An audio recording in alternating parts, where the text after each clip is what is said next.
I'm Felicia Harper, a 28-year-old software engineer from Tampa, Florida. For 8 years, I poured my heart into my career, scrimping and saving to build a fortune of $1,350,000. But during our family's Christmas party, my parents betrayed me. They accessed my account and took every dollar I'd earned, all to prop up my brother's latest doomed business idea. My father laughed and said, "Thanks, your money has secured your brother's future." My mother added, "You would have wasted it anyway." Their smug faces burned into me, but I smiled back. They thought they'd won, but what they took was about to become their biggest mistake. This isn't just about money, it's about trust betrayal and a plan they never saw coming. You won't believe how this unfolds. So stick with me. If this betrayal blows your mind, smash that like button, share this insane story with your friends, and subscribe for more shocking family drama. I grew up in a 2-story house on Tampa's coast where the air was thick with favoritism. From the moment I could remember, my brother Owen was the golden child. At 5, I was scrubbing dishes while Owen played video games, praised for just existing.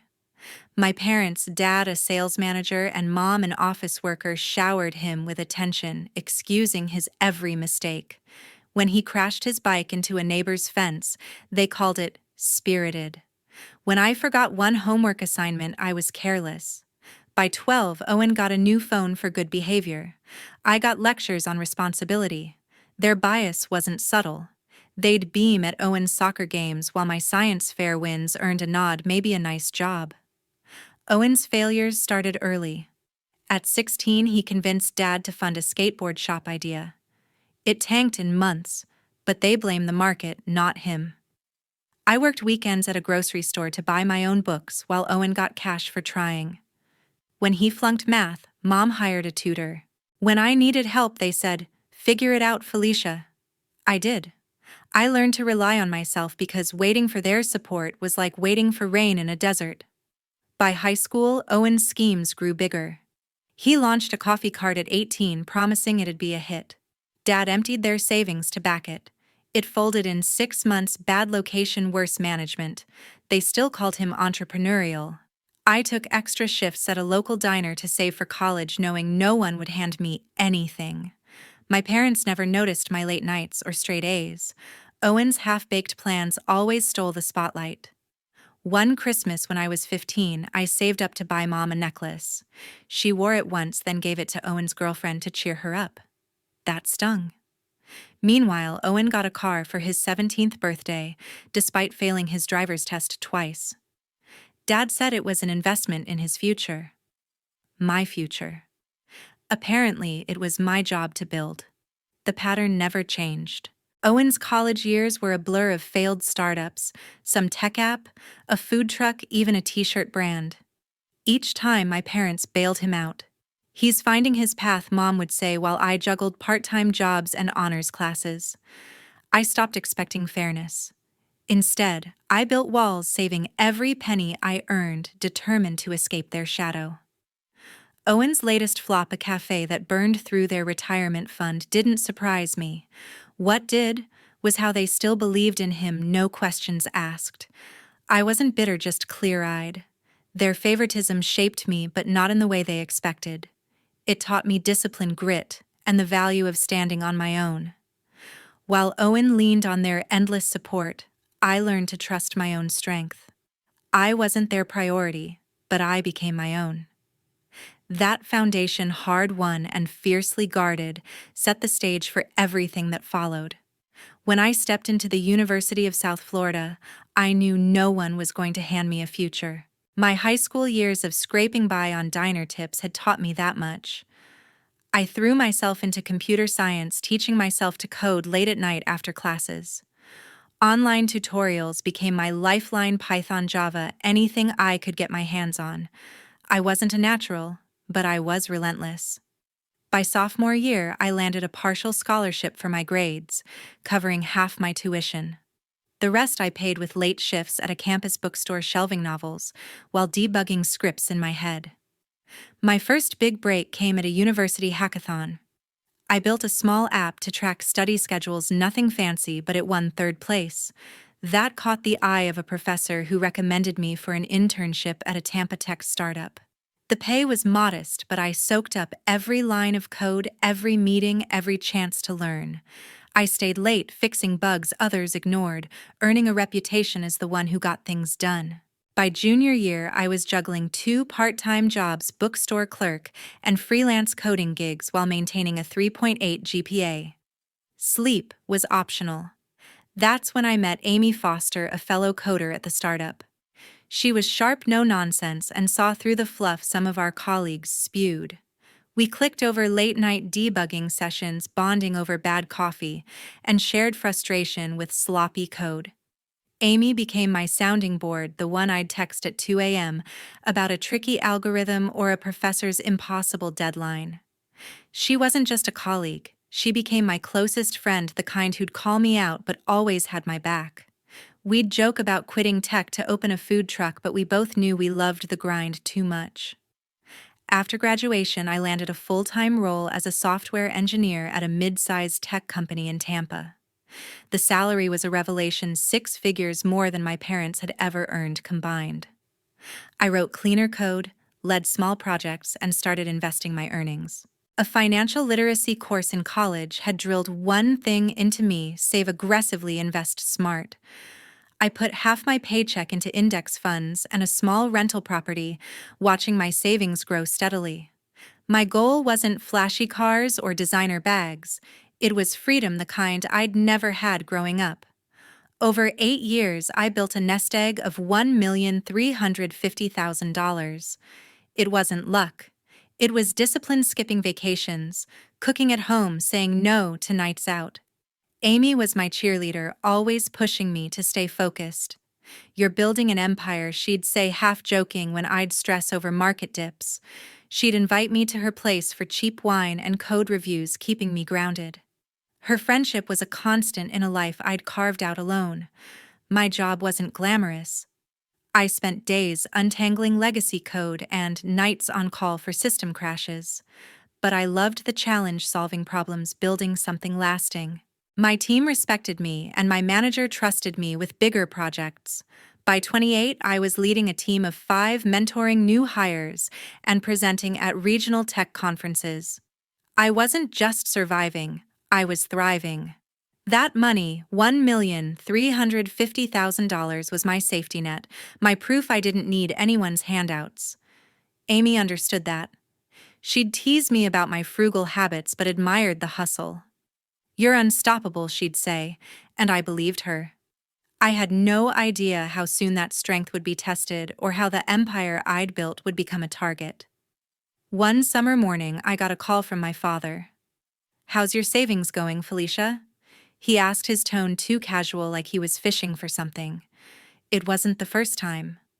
Over the past few months, both he and Mom had started probing about my finances, how much I'd saved, what I planned to do with it. At first, I brushed it off as parental concern, but the questions kept coming, each one sharper, more pointed. Dad would slip them into small talk at family dinners, asking about my investments. Mom would text, "You must have a nice cushion by now, right?" Their persistence felt off, like they were circling something I couldn't yet see. Then I noticed things out of place in my apartment. I lived alone in a small place near downtown Tampa, and I meticulous, books, alphabetized desk, organized everything in its spot. But one evening, I came home to find my file cabinet slightly ajar, papers shuffled. A drawer I never left open was cracked just an inch. Nothing was missing, but it wasn't right.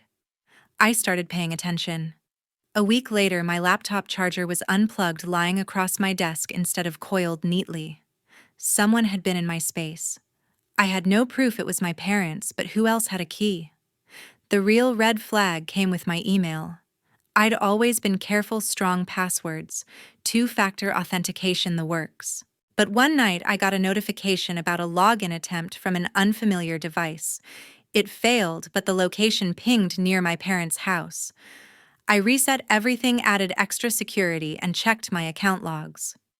Sure enough, there were multiple failed attempts over the past month, all from the same area. My stomach churned. Why would they try to access my email? What were they looking for? I didn't want to believe it, but the pieces were adding up. I needed answers. During a visit to my parents' house for a barbecue, I left my phone on the kitchen counter set to record audio discreetly. I stepped outside pretending to take a call. Through the open window, I heard Dad and Mom talking in hushed tones. Her account's got to be loaded by now. Dad said, his voice low but clear. Owen needs it more. She's fine on her own. Mom agreed. He's got a new startup idea. It's his big shot. She'll understand. My heart sank. They were planning to use my money, my 8 years of sacrifice, for Owen's next doomed venture. I stopped the recording, my hands shaking, but I kept my face neutral when I walked back inside. I didn't confront them. Not yet. Instead, I started watching closer. I checked my bank accounts daily, noticing small, unauthorized logins that didn't touch the funds, but showed someone poking around. I installed a hidden app on my laptop to track keystrokes just in case. It felt paranoid, but I couldn't ignore the evidence piling up. My parents weren't just curious, they were scheming. Owen's name kept coming up in their calls, always tied to some opportunity they believed my money could fund. I'd worked too hard to let that happen. The betrayal stung, but it wasn't a surprise. Their favoritism had always run deep, and now it had a price tag. I wasn't angry, not exactly just focused. If they thought they could touch what I'd built, they were about to learn how wrong they were. That summer, I started thinking about how to protect myself and how to turn their greed against them. On a crisp fall day, I met Amy at a Tampa coffee shop. I'd been holding in what I'd learned about my parents' intentions, and it was eating me alive.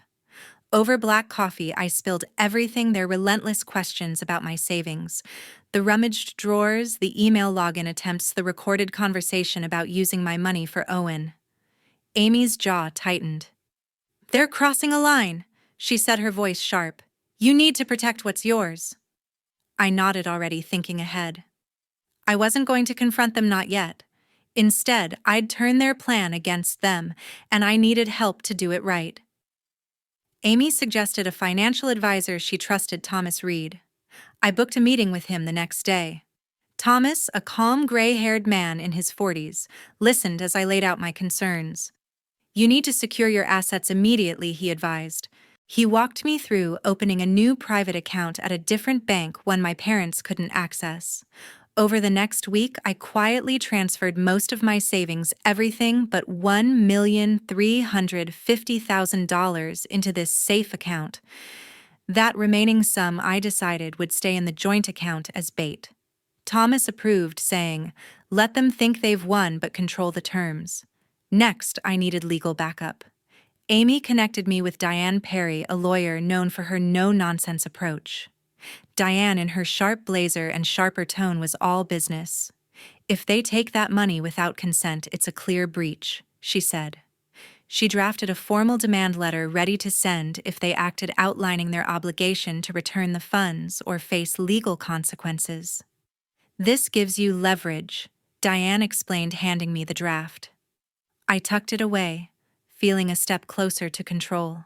Diane also suggested documenting everything, which meant I needed more than my phone recordings. That's where Eric Sullivan came in. Amy recommended him, a cybersecurity expert she'd worked with on a company project. Eric, a wiry guy with a knack for tech, met me at my apartment. I showed him the login attempts and my suspicions.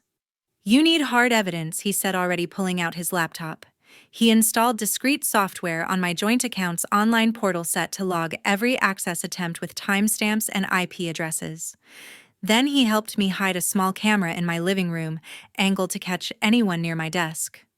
"If they snoop again, you'll know who and when," Eric said, testing the feed on his phone. I didn't stop there. Eric showed me how to set up alerts for any transactions on the joint account. If a single dollar moved, I'd get a notification instantly. "They won't see this coming," he said, grinning. I also changed the passwords on my personal accounts again, using a random generator for extra security. Every step felt like locking a door they couldn't open. I kept the joint account active, its balance untouched, tempting them to make a move. Amy was my anchor through it all. Late at night, we'd sit at her place mapping out scenarios. What if they don't take the bait, she asked once. I shrugged. Then I've protected my money anyway. But I knew they would. Their conversation about Owen's startup wasn't a one-off. It was a plan. Amy helped me rehearse staying calm, keeping my face neutral at family gatherings. "You're playing chess, not checkers," she said, and I took it to heart. By late fall, everything was in place. The safe account held my real wealth. The joint account sat like a trap waiting to spring, and the camera and software were live, ready to catch every move. Thomas, Diane, and Eric had given me the tools. Amy had given me the confidence. I wasn't just reacting anymore. I was in control. All that was left was to wait for them to walk into the setup I'd built. On Christmas Eve, I walked into my parents' brightly lit house, the air buzzing with holiday cheer. The dining room was packed with relatives, neighbors, and a few of Owen's friends, all gathered around a long table covered with food and wine. I wore a polite smile, my phone tucked in my pocket set to alert me if anything happened with the joint account. I'd been waiting for this moment since fall, knowing my parents might make their move tonight. Every laugh, every glance felt like a piece of a puzzle I was ready to solve. Dad stood at the head of the table, raising a glass to toast. To family and new beginnings, he said, his eyes lingering on Owen, who grinned beside his fiancée, Lindsay Carter. She was new to these gatherings, her diamond ring catching the light as she leaned into Owen. Mom bustled around, serving pie, her chatter louder than usual, almost forced. I nodded along, sipping my drink, my senses sharp. Something was coming, I could feel it. Halfway through dinner, my phone vibrated. I slipped it under the table, checking the screen discreetly. A notification from my banking app, $1,350,000, had just been transferred from the joint account to an unfamiliar account. My pulse quickened, but I kept my face neutral, glancing at Dad. He was laughing with a cousin, his phone nowhere in sight, but I noticed his quick look toward Mom, a silent signal. I took a slow breath, tucking my phone away. The trap I'd set was working. I watched Mom closely. She was fussing over Owen, piling extra mashed potatoes on his plate, her smile tight. Lindsay, meanwhile, was chatting animatedly with a neighbor, oblivious to the undercurrents. Owen looked relaxed, his arm around her, talking about his next big project. I caught fragments. Something about an app, investors, a launch. His confidence was unshaken, as if he knew the money was already his. I bit back a smirk, pretending to focus on my food. As dessert was served, I excused myself to the bathroom, locking the door to check my app again. The transaction details confirmed it. The transfer went to an account in Dad's name, initiated from his phone's IP address. My camera at home would have recorded him accessing the account earlier, and the tracking software had logged every click. I had them. But I didn't react, not yet. I needed to see how far they'd take this, who else was involved. Back at the table, I studied Lindsay. She was polished, her laugh practiced, but her eyes darted to Owen too often, like she was waiting for a cue. Was she in on it? I couldn't tell.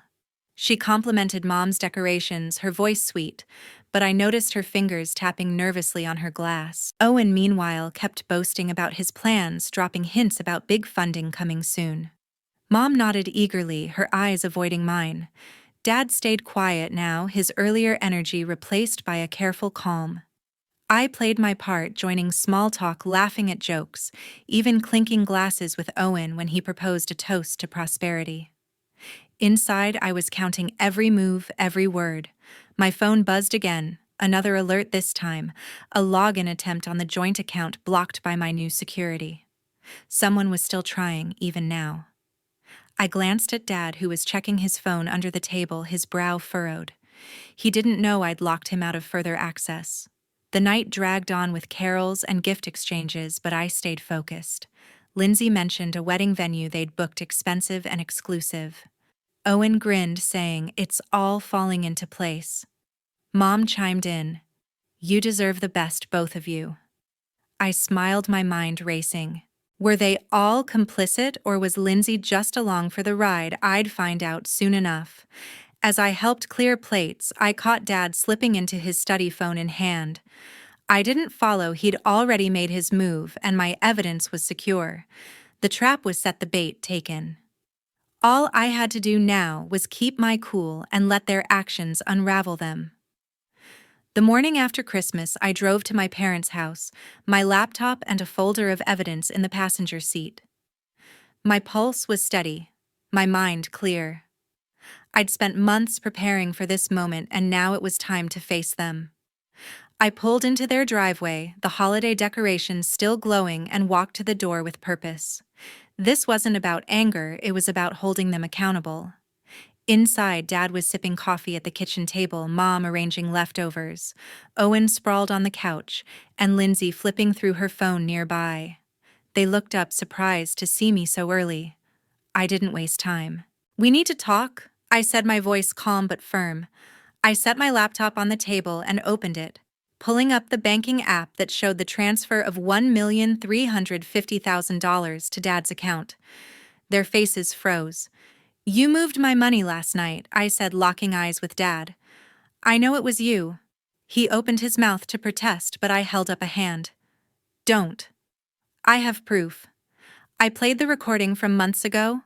Their voices clear, Dad saying my account was loaded, Mom agreeing it should go to Owen's startup.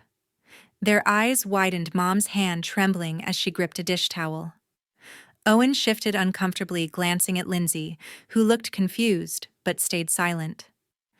I clicked to a video from my hidden camera, time-stamped last night.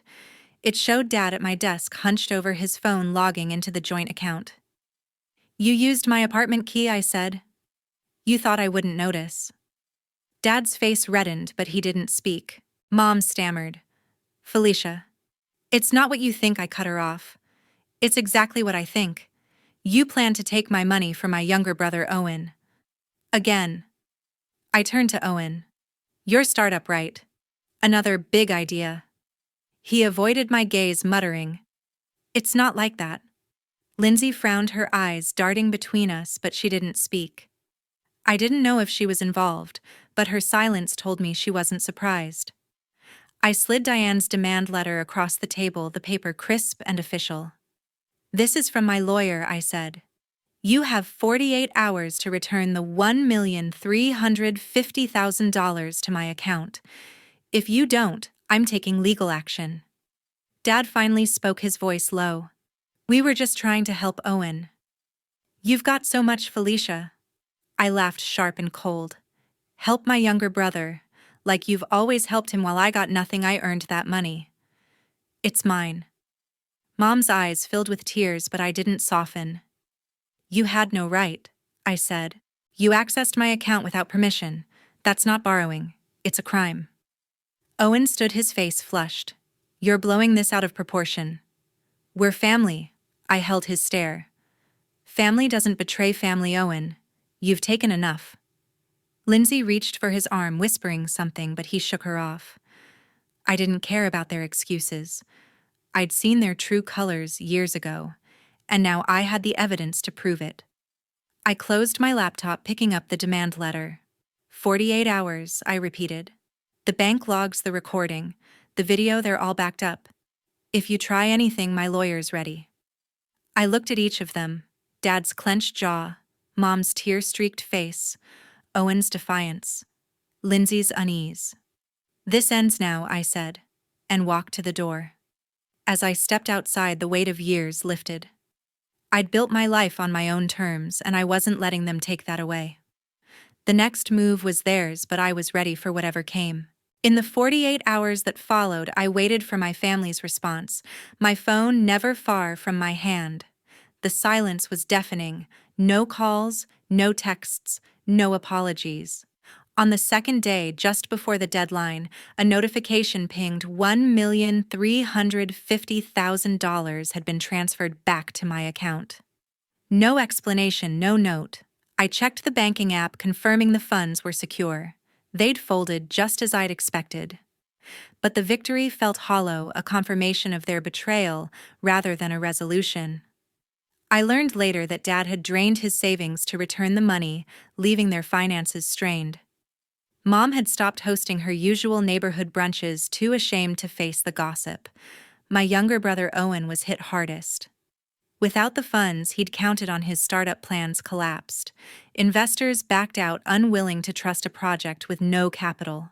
I heard from a mutual friend that he'd been pitching to anyone who'd listen, his confidence replaced by desperation. It didn't surprise me.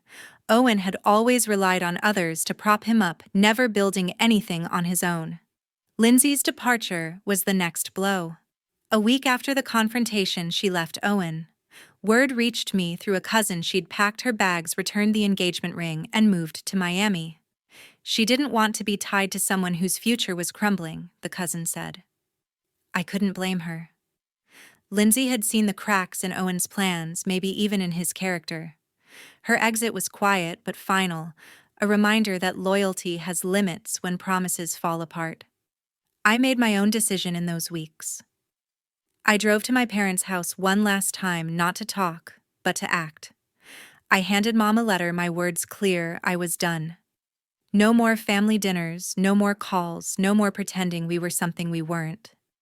I've given enough, I told her, my voice steady. She cried, reaching for me, but I stepped back. Dad stood in the doorway, silent, his face unreadable. Owen wasn't there. I didn't care to know where he'd gone. I walked away, my heart heavy but certain. Blood doesn't justify betrayal.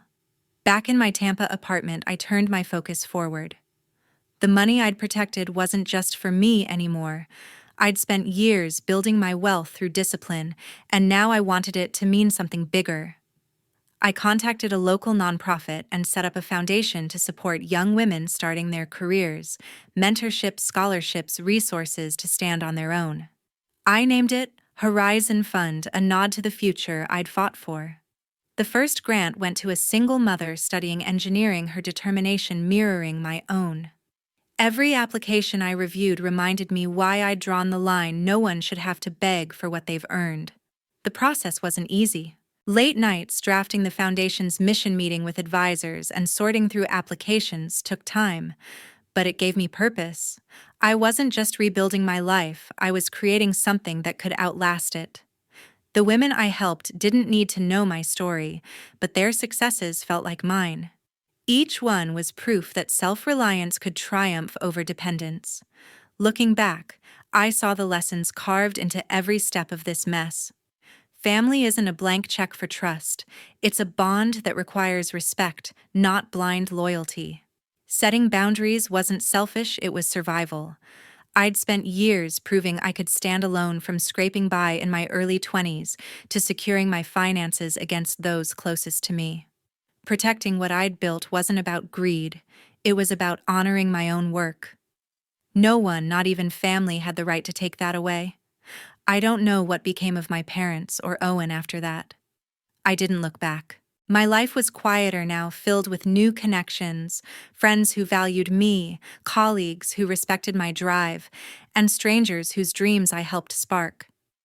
The Horizon Fund grew, its impact spreading beyond Tampa. I found peace in knowing I'd turned pain into purpose. My story wasn't about revenge, it was about reclaiming what was mine and building something better from it.